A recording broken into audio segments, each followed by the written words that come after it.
안녕하세요. 제 이름은 안효진입니다. 그리고 한국인입니다. 여러분, 대한민국을 아시나요? 예전에는 대한민국을 모르는 외국 사람들이 많았지만 지금은 많이 달라졌습니다. 교육 수준은 세계 2위, 경제 수준은 세계 10위 안에 있는 나라가 되었습니다. 하지만 이렇게 자랑할 만한 대한민국에도 역사적으로 많은 아픔이 있었습니다. 1910년 일본이 침략하여 대한민국을 35년 동안 식민 지배하여 많은 사람들이 고통을 당했습니다. 그러나 2차 세계대전에서 패전 후 일본이 한반도를 떠나자 38도선을 기준으로 북쪽에는 소련군이, 남쪽에는 미군이 통치하는 시간이 시작됩니다. 이로 인해 북쪽은 공산주의가, 남쪽은 자유민주주의가 되어져 서로 대립하게 됩니다. 1950년 6월 25일 한국전쟁이 시작되었고 일주일 만에 한반도 전부가 공산화될 위기에 놓이게 됩니다. 그러나 미국과 유엔 연합군의 도움으로 전쟁이 끝나려는 순간 중공군의 개입으로 인해 다시 휴전 상태에 들어가게 됩니다. 그 휴전은 비국적인 상황으로 이어졌고 오늘까지 한국은 세계에서 유일한 분단 국가라는 아픔을 가지고 있습니다. 한국전쟁은 수많은 전쟁 난민과 고아들, 이산 가족을 만들어냈습니다. 전쟁으로 인한 많은 사람들이 피난을 갔는데 급하게 피난을 가면서 어린아기, 거동이 불편한 사람, 미처 연락이 닿지 못한 가족들이 헤어지게 되었습니다. 그때 헤어지면서 일주일 후에 다시 만나자고 했던 가족들은 이제 70년이 지나도 만나지 못하게 되었습니다.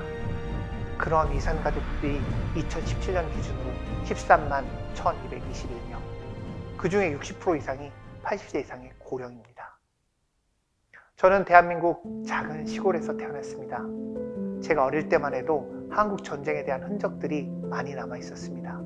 외삼촌들은 한국 전쟁으로 인해 돌아가셨고 제 어머니와 할머니도 한국 전쟁으로 인해 많은 고통을 겪어야 했습니다. 제가 24살 되던 해인 1999년에는 서울에 있는 영락교회라는 곳에 다니게 되었는데 영락교회는 한국전쟁을 중심으로 인한 피난민이 중심이 되어 세워진 교회입니다. 이 교회는 한경직 목사님이 세우셨고 전쟁의 고아를 돌보는 일을 하셨습니다.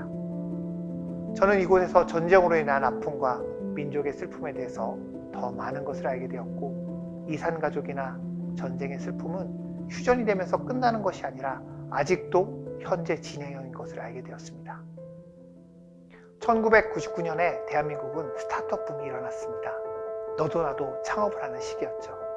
저는 그때 컴퓨터 과학을 전공해 졸업 전에 취업을 하게 되었습니다. 많은 소프트웨어 엔지니어들이 성공을 꿈꾸었고 많은 돈을 벌기 위해 열심히 일을 했습니다. 저도 처음에는 성공을 위해 제가 소속된 직장에서 하루에 15시간씩 일을 했습니다. 출근을 하면 밤 12시가 넘어도 일은 계속되었고 주말에도 나와 일을 했습니다. 시간이 지나면서 내가 왜 이렇게 일을 하는지에 대해서 스스로 묻게 되었고 내가 가진 기술로 가치 있는 일을 해보고 싶다는 생각을 했습니다. 그리하여 2016년에 기술로 세상에 선한 영향을 주는 스타트업을 시작했습니다. 가상현실 기술을 이용하여 장애인들의 직업 재활을 돕거나 학생들의 교육용 콘텐츠를 만드는 일을 해오던 중 의미 있는 프로젝트 하나를 의뢰받게 됩니다. 그 프로젝트는 한국 전쟁으로 인해 발생한 많은 이산가족이 있는데 이들에게 더 이상 갈 수 없는 고향, 북한을 가상현실로 갈 수 있도록 하자는 프로젝트였습니다. 제가 앞에서 언급했듯이 현재 대한민국에는 전쟁으로 인하여 13만 명이 넘는 이산가족이 있고 그 중에 60%가 80세가 넘는 고령이기 때문에 가족을 만날 수 있는 날이 얼마 많이 남지 않았습니다. 이분들이 죽기 전의 소원은 헤어진 가족을 만나는 것이고 자신의 고향 땅을 한번 가보는 것입니다. 이 프로젝트를 의뢰받았을 때 너무나도 막막했습니다. 어떻게 그 많은 이산 가족들의 고향을 가상현실 콘텐츠로 만들 수 있으며 70년 전 북한의 모습을 어떻게 재현할 수 있을지 몰랐습니다. 저희는 이 프로젝트가 불가능해 보였습니다. 그러나 새로운 대안으로 실향민 중에 많이 알려진 사람을 선택하여 그분의 이야기를 콘텐츠로 만드는 것으로 기획하게 되었고 그 적임자로 찾은 것이 바로 가수 현미입니다. 가수 현미는 대한민국에서 매우 유명한 가수입니다. 그의 고향은 북한 평양인데 한국 전쟁 시 그녀는 8살이었습니다. 그녀는 어머니와 아버지와 함께 남한으로 피난을 내려왔고 나이가 어린 2명의 동생은 한겨울에 피난길에 오를 수 없다고 생각하여 평양집에 기다리기로 결정합니다. 일주일 후에 다시 만나자고 했던 가족들은 이제 70년이 넘어서도 만날 수가 없게 되었습니다. 저희 팀은 가수 현미 선생님을 직접 만나 오랜 시간 인터뷰를 진행하였고 인터뷰 진행 중에 가수 현미가 살았던 생가를 계속 그림으로 그려 자신이 살았던 곳이 맞는지 확인하였습니다. 이 프로젝트에서 어려웠던 점은 자신이 살았던 고향의 형태가 사진이나 어떤 자료 형태로도 남아있지 않았고 오직 그녀의 기억에 의존하여 모든 것을 복원하는 과정을 거쳐야 했기 때문에 많은 시간이 걸렸습니다.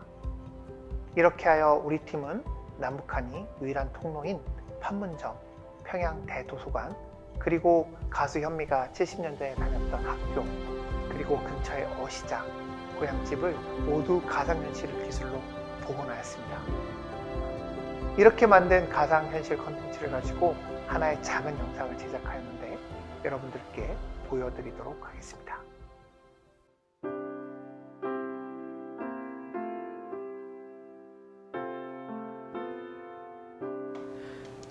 고향에 대한 느낌 그립지요. 가고 싶고.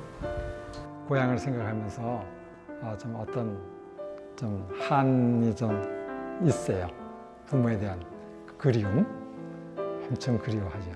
아우 지금도 눈에 선해요. 우리 집이니 뭐 우리 동네 학교 그리움 많죠.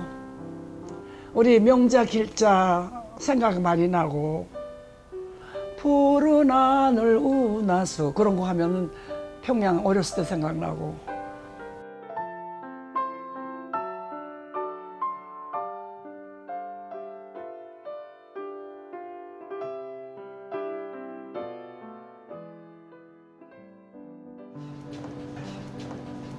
네, 저희가 그때 선생님 인터뷰 했었잖아요. 아. 그래서 인터뷰를 통해서 저희가 선생님 고향을 다 만들었어요. 어머 그랬어요? 네, 네. 아, 나 또 울리려고 나 벌써부터 눈물 나오려고 그러잖아.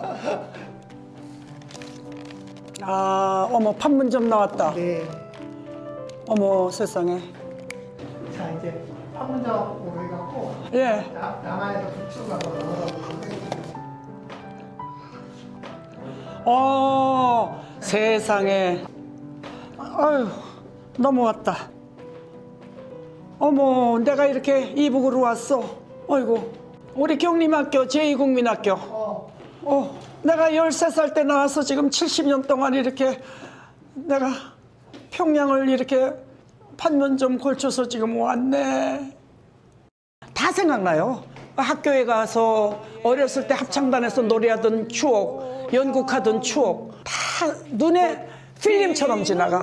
평양 복숭아꽃 살구꽃 여기 남은꼬리 저기 도매시장인데 우리 맨날 거기 가서 오징어 다리 몰래 뜯어 먹고 또 몰래 멸치도 그냥 주먹으로 와서 먹고. 아이고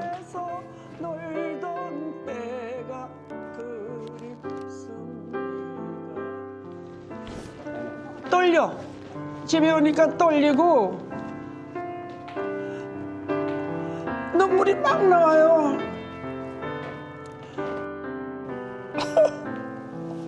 눈물 잡고 나서 어떻게 나.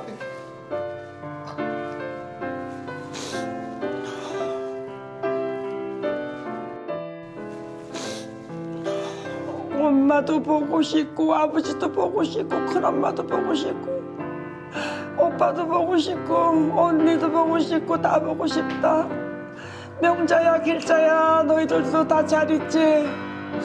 그것들 9살하고 6살에 헤어졌는데 70년이 지났네.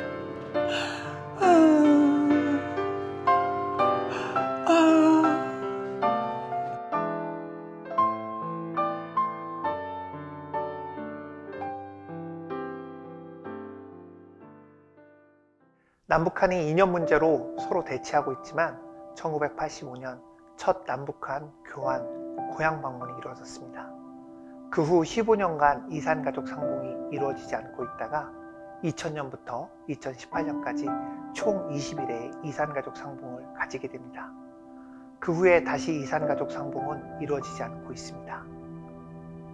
이 콘텐츠를 제작하면서 많은 실향민들의 자료를 검토하였고 여러 실향민들을 만나면서 2021년 대한민국은 70년 전 전쟁의 아픈 상처가 아직 치유되지 않고 있다는 것을 알게 되었습니다. 전쟁으로 인해 살아있지만 가족을 만날 수 없는 이산가족을 생각할 때마다 마음이 아파옵니다.